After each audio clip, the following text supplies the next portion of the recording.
মিনিটের জন্য মনে হচ্ছিল যে টাইটানকে মহায়নটা কি অন্তর যে আমি পৃথিবীর রাজা, পৃথিবীর সবচেয়ে উঁচু স্থানে আমি দাঁড়িয়ে আছি। আমি জানি না কেন মনে হয়েছিল, এক মুহূর্তের জন্য মনে হয়েছিল যে আমি পৃথিবীর রাজা।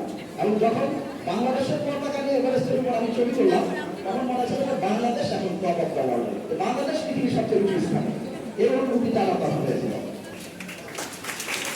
এই যে আমি আধা ঘন্টা ছিলাম এভারেস্টের উপরে, আধা ঘন্টা পরে আমি আস্তে আস্তে আমার নেমে আসি। এই যে এভারেস্ট একটা ঝুঁকিপূর্ণ, একটা মৃত্যু ঝুঁকি প্রতি পদে পদে, এবং আমি 7টা ডেড বডি দেখি, আমার সামনে একজন মারা গেল। এই যে কঠিন কাজটা, আপনাদের মধ্যে কে কে আছে দেখি তো এভারেস্ট জয় করতে চান? হাত তোলেন তো, কে কে আছে এভারেস্ট জয় করতে চান? উপরে আছেন যারা, কারা কারা এভারেস্ট জয় করতে চান? আচ্ছা, হাত নামান। সাহস আছে কার কার? দেখি হাত তোলেন, নিজেকে সাহসী মনে করেন কে কে? যে আমি খুব সাহসী, হাত নামান।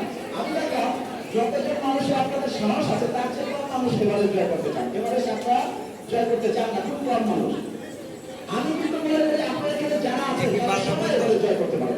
এখানে যারা আছে কি মানে, আমি মনে করি প্রত্যেকটা মানুষের জীবনে একটা এভারেস্ট থাকে, সেটা হলো তার স্বপ্ন। সে কোথায় যেতে চায়, নিজেকে কোথায় দেখতে চায়। এরকম যে সবাইকে আমার মতো বা নিশাদ পরিচালের মতো মাউন্ট এভারেস্ট জয় করতে। মাউন্ট এভারেস্ট হলো একটা কঠিনের প্রতি, পৃথিবীর সবচেয়ে কঠিন কাজ, যে কাজটা করতে হিলারিয়ান তেনজিংয়ের মানুষের ইতিহাসে 1953 সালে হিলারিয়ান তেনজিং প্রথম এভারেস্ট আরোহণ করেন। কিন্তু এদের প্রথম অভিযান ছিল না। মানুষ 1885 সালে, যতদূর আমরা বই পুস্তক ভেবে জানি, 1885 সালে প্রথম এভারেস্টে আরোহণের চেষ্টা করেন। কিন্তু এই যে দীর্ঘ প্রায় 70 বছরের ইতিহাসটি শুধু মৃত্যু আর ব্যর্থতার ইতিহাস। কিন্তু মানুষ থেকে থাকে